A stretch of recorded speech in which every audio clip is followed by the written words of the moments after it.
14 अक्टूबर 1956 को परम पूज्य बाबा साहब डॉक्टर अम्बेडकर ने धम्म दीक्षा लिया, लेकिन उस पर कार्य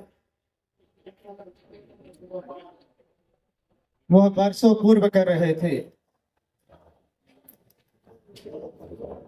धम्म दीक्षा के वर्षों पूर्व बाबा साहब डॉक्टर अम्बेडकर ने जब अपने किताबों को रखने के लिए घर बनाया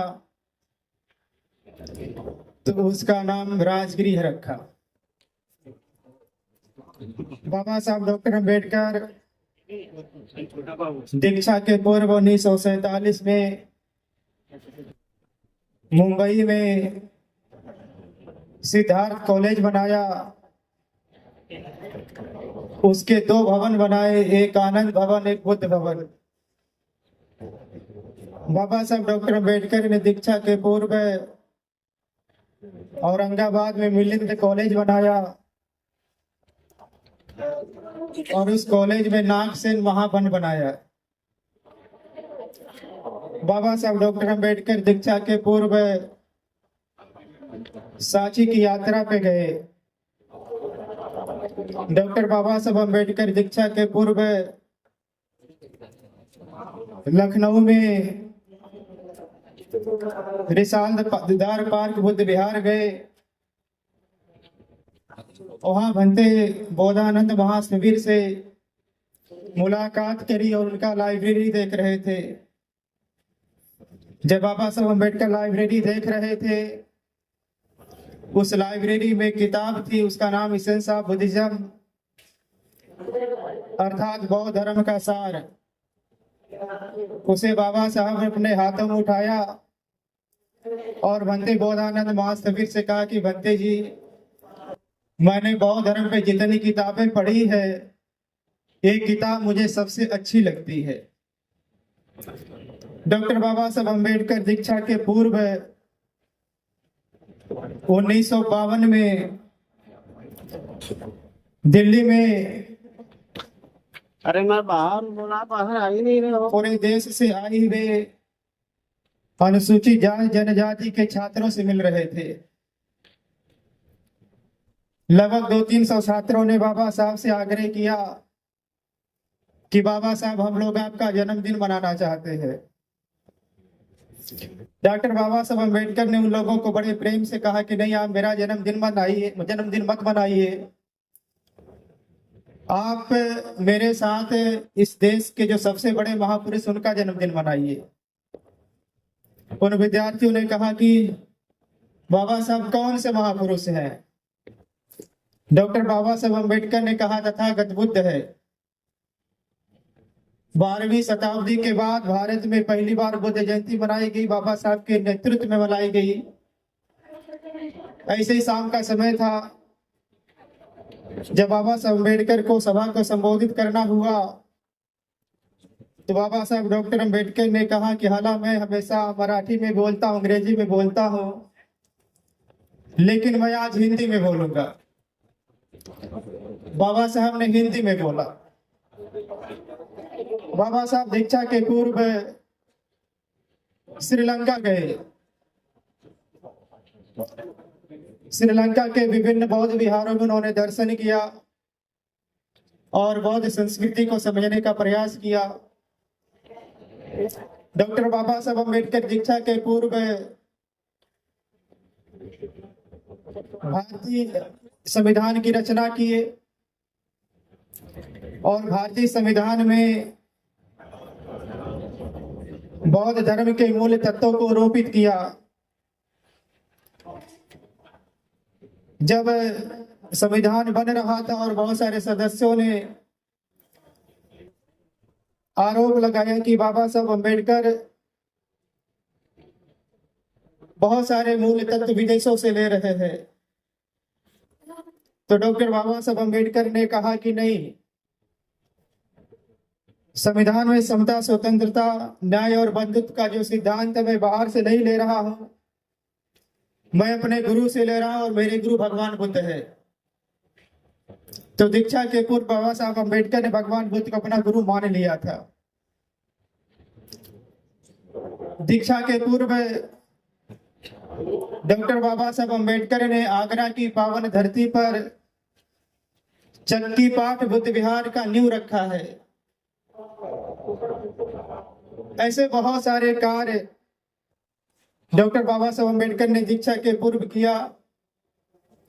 मुझे एक संस्मरण, एक ऐतिहासिक संदर्भ बहुत प्रेरित करता है। डॉक्टर बाबा साहब अम्बेडकर 1954 में रंगून गए। रंगून में विश्व बौद्ध सम्मेलन हो रहा था। उस विश्व बौद्ध सम्मेलन में पूरे दुनिया के जितने भी बौद्ध देश हैं उनके राष्ट्रपति और प्रधानमंत्री आए हुए थे। दुनिया के बहुत सारे विद्वान आए हुए थे और उस विश्व बौद्ध सम्मेलन में भारत से पंडित जवाहरलाल नेहरू जी, उनका मंत्रिमंडल गया हुआ था। डॉक्टर बाबा साहब अम्बेडकर के साथ बहुत सारे बड़े बड़े भंते लोग गए हुए थे। सम्मेलन शुरू हुआ और दूसरे देशों के प्रधानमंत्रियों ने, राष्ट्रपति लोगों ने बोलना शुरू किया। जब वो लोग अपना विचार रख रहे थे, बार बार बाबा साहब अम्बेडकर को, नेहरू जी को देख रहे थे। बार बार नेहरू जी और बाबा साहब को देख करके लोग दुख व्यक्त कर रहे थे। कह रहे थे, देखिए जिस देश में भगवान बुद्ध ने जन्म लिया उस देश के लोग भगवान बुद्ध को भूल गए हैं।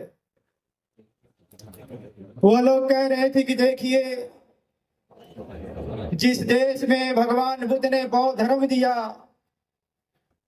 उस देश के लोग भगवान बुद्ध के धर्म को भूल गए हैं। वो लोग कह रहे थे कि देखिए जिस देश में भगवान बुद्ध ने ज्ञान का वृक्ष यानी बोधि वृक्ष लगाया है उसी देश से बोधि वृक्ष सूख रहा है। वो लोग शिकायत कर रहे थे कि आप लोगों ने उसे बचाने का प्रयास नहीं किया। वो लोग बहुत तरह की आलोचनाएं कर रहे थे। उन आलोचनाओं का, उन शिकायतों का प्रभाव नेहरू जी पे नहीं पड़ा, लेकिन उन आलोचनाओं का, उन शिकायतों का प्रभाव बाबा साहब अम्बेडकर पे पड़ा। जब बाबा साहब अम्बेडकर बोलने के लिए खड़ा हुए, बाबा साहब अम्बेडकर ने कहा, मैं ऐसा मानता हूं कि जिस देश में भगवान बुद्ध ने जन्म लिया उस देश के लोग भगवान बुद्ध को भूल गए हैं। बाबा साहब ने कहा कि मैं ऐसा मानता हूं जिस देश में भगवान बुद्ध ने बौद्ध धर्म दिया उस देश के लोग भगवान बुद्ध के धर्म को भूल गए हैं। बाबा साहब अम्बेडकर ने कहा कि मैं ऐसा मानता हूं कि जिस देश में भगवान बुद्ध ने ज्ञान का वृक्ष, बोधि वृक्ष लगाया है वो बोधि वृक्ष भी सूख रहा है। बाबा साहब अम्बेडकर ने कहा कि लेकिन संतोष की बात है, प्रसन्नता की बात है कि वह बोधि वृक्ष अभी पूरी तरीके से सूखा नहीं है। बाबा साहब ने कहा कि भारत में बुद्ध धर्म की जड़ें अभी हरी भरी हैं, अगर उस पर पानी डाला जाए तो पुनः जीवित हो जाएगा। डॉक्टर बाबा साहब अम्बेडकर ने कहा, मैं आप सबके सामने संकल्प ले रहा हूं।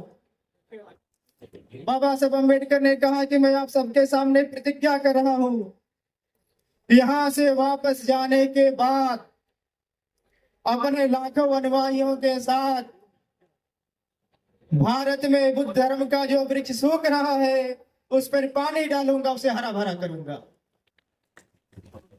बंधुओं, बाबा साहब डॉक्टर अम्बेडकर आए, अपने कथनानुसार अपने लाखों अनुयायियों के साथ इसी पवित्र भूमि पर पानी डाल करके बौद्ध धर्म की जड़ों को हरी भरी कर हरा हरा भरा कर दिया, बौद्ध धर्म के जड़ों को जीवित कर दिया। मुझे एक संस्मरण और याद आता है, जब बाबा साहब अम्बेडकर ने यहाँ दीक्षा लिया, इसकी गूंज पूरे दुनिया में सुनाई दे रही थी। पूरी दुनिया में बौद्ध धर्म के लिए जो कार्य कर रहे थे, उन लोगों के खुशी का कोई ठिकाना नहीं था। पूरी दुनिया से बाबा साहब अम्बेडकर को संदेश भेजे जा रहे थे, मंगल संदेश भेजे जा रहे थे। उसी समय जापान में एक कार्यक्रम हो रहा था, और उस जापान के कार्यक्रम में उस समय के एक बहुत बड़े विद्वान, जिनको राहुल संस्कृतायन कहा जाता है, जापान जा रहे थे। महापंडित राहुल संस्कृतायन काठमांडू के एयरपोर्ट पर थे। काठमांडू के एयरपोर्ट पर पत्रकारों ने घेर लिया, और उन पत्रकारों ने महापंडित राहुल संस्कृतायन से कहा कि राहुल जी, डॉक्टर बाबा साहब अम्बेडकर ने जो धम्म क्रांति करी है, उसकी गूंज पूरे दुनिया में सुनाई दे रही है। आप डॉक्टर बाबा साहब अम्बेडकर के धम्म क्रांति को किस रूप में देखते हैं? उन पत्रकारों को जवाब देते हुए राहुल संस्कृतायन ने कहा कि मैं डॉक्टर बाबा साहब अम्बेडकर की धम्म क्रांति को इस रूप में देखता हूँ कि डॉक्टर बाबा साहब अम्बेडकर ने भारत में बौद्ध धर्म का ऐसा मजबूत खंभा गाड़ा है, अब उसे कोई माँ का लाल हिला नहीं सकता।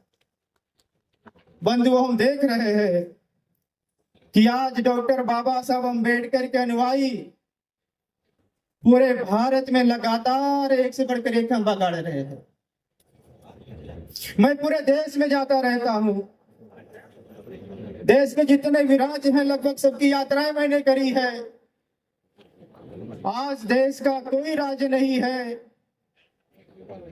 जिस राज्य में बहुत लोग न हो। आज देश का कोई मंडल नहीं है जिस मंडल में बहुत लोग न रहते हो।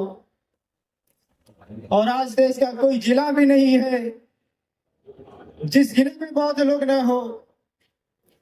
आज जिले में कोई तहसील नहीं है जिस तहसील में बहुत लोग न रहे हो। आज देश का कोई ब्लॉक नहीं है जिन ब्लॉकों में बहुत लोग न हो। और आज देश का कोई ग्राम सभा नहीं है जिन ग्राम सभाओं में बहुत लोग न रहते हो। आप स्टेटों को छोड़ दीजिए, आप मंडलों को छोड़ दीजिए, आप जिलों को छोड़ दीजिए, आप तहसीलों को छोड़ दीजिए, आप ब्लॉकों को छोड़ दीजिए, आप ग्राम सभाओं को छोड़ दीजिए। अब देश का कोई गांव भी नहीं बचा है जिस गांव में बाबा साहब अम्बेडकर कनुमाई बुद्धमय भारत का सपना न देख रहा हो। आज लगातार हमारी संख्या बढ़ रही है और बहुत तेजी के साथ बढ़ रही है। आवश्यकता हम लोगों की यह है कि जो लोग हमारे प्रचारक लोग हैं, हमारे जो भंते जी लोग हैं, हमारे जो वरिष्ठ और श्रेष्ठ उपासक उपासिकाएं हैं, पूरे देश में एक नेटवर्किंग तैयार करें। बाबा साहब अम्बेडकर ने यहाँ से बुद्धमय भारत का सपना देखा था। मैं महाराष्ट्र बार बार आता हूँ। महाराष्ट्र मुझे बहुत अच्छा लगता है। महाराष्ट्र के लोग मुझे बहुत अच्छे लगते हैं। महाराष्ट्र में बहुत सारे हमारे भंते जी लोग मित्र हैं। मैं उन लोगों से कई बार बोलता हूँ कि आप उत्तर प्रदेश में आइए, और मैं उन लोगों से बोलता हूँ कि महाराष्ट्र के बाद देश में सबसे ज्यादा अगर कोई बौद्धों की संख्या बढ़ रही है तो उत्तर प्रदेश में बढ़ रही है। और मैं लोगों से कहता हूँ तो आप आइए उत्तर प्रदेश में। आपके यहाँ संस्कार स्थापित हो गए हैं, आपकी संस्कृति बहुत आगे हो गई है। अभी हम लोगों के यहाँ संख्या बढ़ रही है लेकिन संस्कृति स्थापित नहीं हो पाई है। उत्तर प्रदेश के जो लोग हैं वो दिल्ली में जाएं, दिल्ली के लोग किसी और राज्यों में जाएं,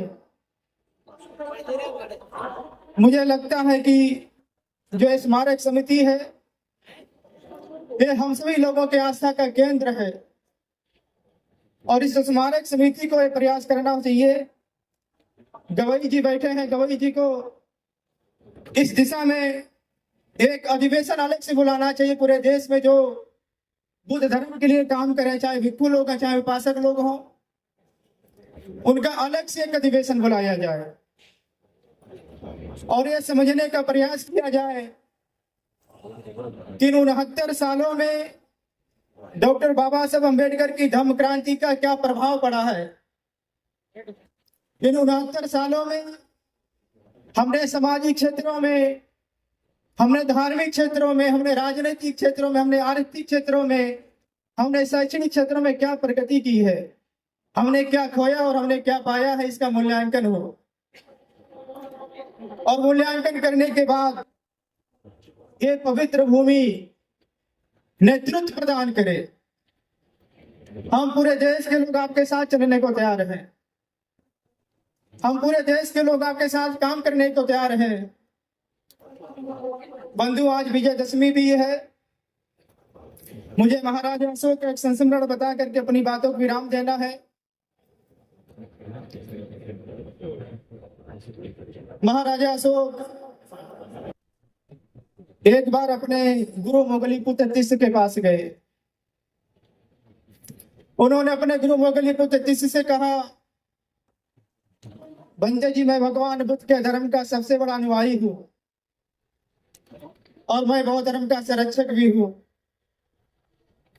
बंदे मोगलीपुत्र तिस्स ने कहा कि नहीं महाराज, आपको ऐसा नहीं सोचना चाहिए। आप भगवान बुद्ध के धर्म के सबसे बड़े अनुयायी नहीं हुए हैं, आप संरक्षक भी नहीं है। महाराजा अशोक ने कहा कि फिर क्या करने से लोग अनुयायी बनते, क्या करने से संरक्षक बनते हैं। महाराजा अशोक ने यह भी कहा कि भंते जी, हमने हजारों स्तूप बनाए हैं, शिलालेख लगवाए हैं, धम्मस्तंभ गड़वाए हैं, हजारों भिक्षुओं को दान करता हूँ। आप बताइए क्या करने से लोग अनुयायी बनते हैं, संरक्षक बनते हैं। बंदे मोगलीपुत्र तिस्स कहते हैं कि महाराज, जब तक आप अपने घर से किसी को भिक्षु नहीं बनाते हैं तब तक आप नहीं माने जाएंगे अनुयायी। महाराजा अशोक इधर उधर देखने लगे।